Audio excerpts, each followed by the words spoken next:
Bien, son las 7 de la mañana con 37 minutos. ¿Qué está haciendo el gobierno nacional en materia de salud pública? Convenios de pago para ponerse al día con los prestadores externos, como por ejemplo Solca, las clínicas privadas.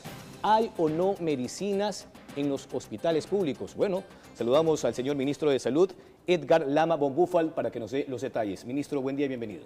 Muchísimas gracias por invitarme. Estoy aquí para contestar cualquier pregunta. Gracias Encantado. a usted por su tiempo, ministro. Hablemos de los convenios de pago a los prestadores externos. Hace poco, a inicios de mes, usted convocó a los medios en Solca para informar que han hecho un abono de 3 millones de dólares, pero la deuda total es de 22 millones. ¿Cómo avanzan en ese saldo? A ver, se hizo un abono de 3 millones de dólares en el momento. Desde ahí se ha hecho otro y estamos próximos a hacer otro más. El acuerdo era un pago de 3 millones de dólares mensuales. Me complace decir que estamos al día, se está pagando a Solca y se va a continuar pagando. Pero no por el simple hecho de pagar. El objetivo es mantener la atención ininterrumpida. A nadie que tenga cáncer se le va a privar de su atención de salud, su atención médica oncológica. El señor Joubin informaba eso, ¿no? Ese día, que ahí jamás cortaron el servicio pese a que estaban impagos. Exactamente. Y yo aplaudo la labor heroica que hacen en Solca. Son los mejores en el manejo de cáncer en el país. Tienen todo el respaldo del ministerio, todo el respaldo del gobierno. Y de hecho, una de las primeras gestiones que se realizaron cuando yo inicié mi gestión, a petición del señor presidente, fue ve y cuadra los temas con Solca, asegura las cuentas con ellos porque se merecen que estemos al día y que coordinemos. Ministro, pero las cuentas no son tan cortas, ¿no? También con las clínicas privadas tienen un pasivo por 181 millones de dólares a abril del año pasado. No se sabe cuánto se sumaría en este nuevo año.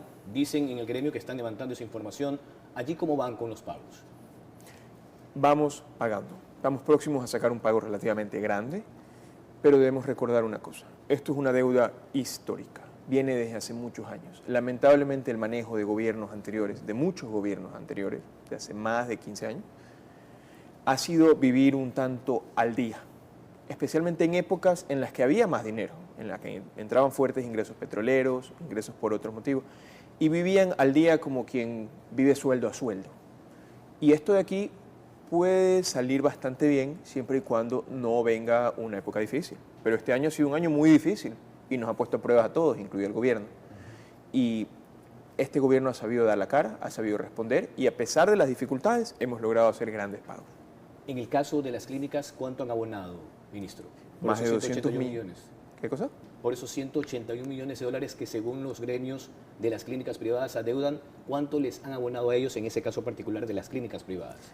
A toda la red hemos abonado más de 200 millones de dólares. Ok, es decir, ya está saldado todo, o todavía hay no, porque un valor va pendiente, el... va aumentando, ¿no? Sí, en este gobierno se ha abonado esa cantidad. Ok, y también es importante establecer una frontera, me decía usted, ministro, entre lo que era la deuda con los gobiernos anteriores, Lenín Moreno, Guillermo Lasso, y lo que implica la administración de Daniel Noboa Sin desde noviembre del año 2023. ¿Cómo se establecen esas diferencias para que la gente sepa qué es lo que ha pagado el gobierno de su propia deuda y lo que está pendiente de una deuda heredada? Exactamente. El gobierno ha pagado más de 200 millones de dólares a la red y nos continuaremos haciendo pagos graduales. Desde que yo ingresé hemos pagado 14 millones, más de 14 millones de dólares en general, prestadores.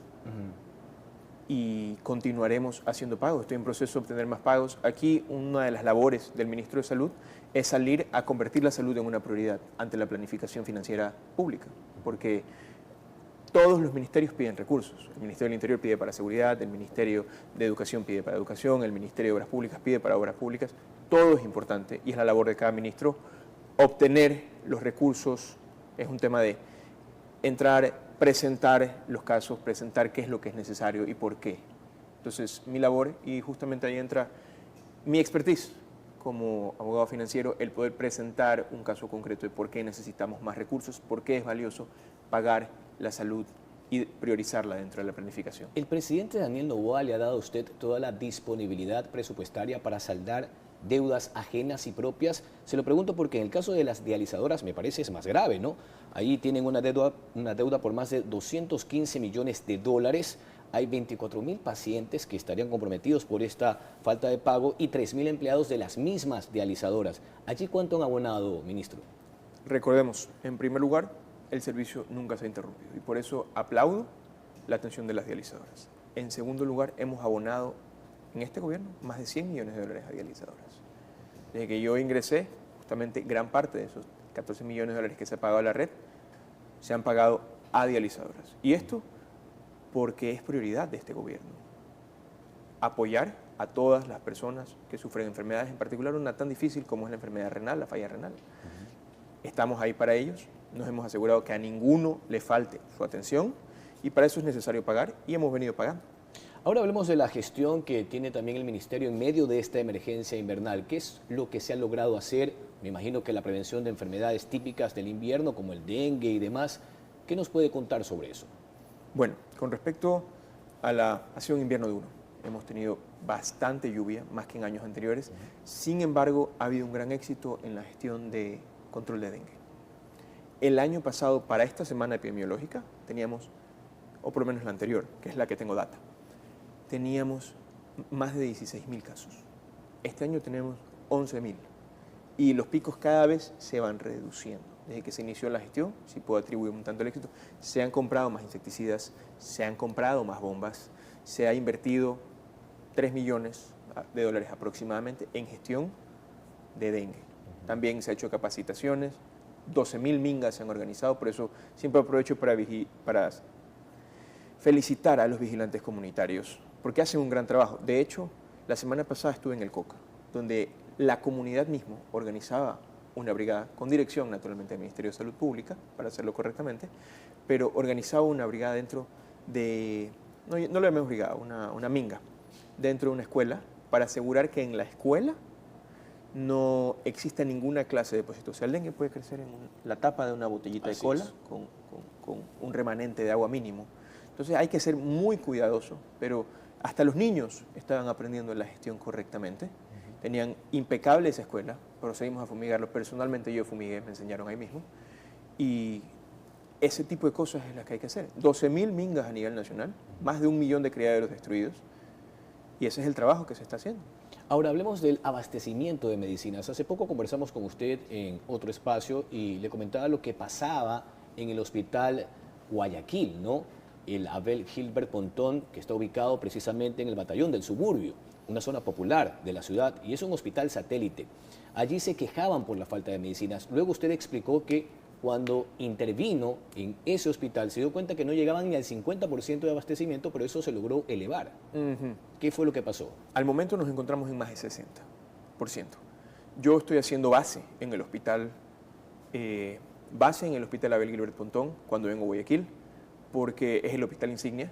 Yo creo que el Ministerio de Salud Pública debería hacer presencia en los hospitales. Cuando estoy en Quito, intento hacer base en el hospital Eugenio Espejo. Cuando estoy en Guayaquil hago, porque es la única manera en la que uno ve las cosas. Tienes que ir a los hospitales, hacerte presente. Para que no le cuenten, sino que usted vaya a ver lo que pasa. Exactamente.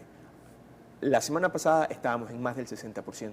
Esta semana ha aumentado, todavía no hay un inventario adicional, pero pronto, al final de esta semana, la meta es estar en más del 80% y creo que lo vamos a estar. ¿Eso a nivel nacional, por ejemplo, también en Manabí, Esmeraldas, El Oro, o solamente en el caso de Guayaquil? No, a nivel nacional estamos a más del 80%. Está abastecido. Es cierto que hay una que otra cosa que falta y cada hospital es distinto, entonces falta un insumo, un medicamento, algún tipo de cosa. De eso quería hablar, ministro, porque usted también nos decía que están interviniendo en los procesos de adquisición de medicinas o de insumos porque se habían dado cuenta que o hay negligencia o son víctimas de las mafias hospitalarias. ¿Cómo van a saldar eso?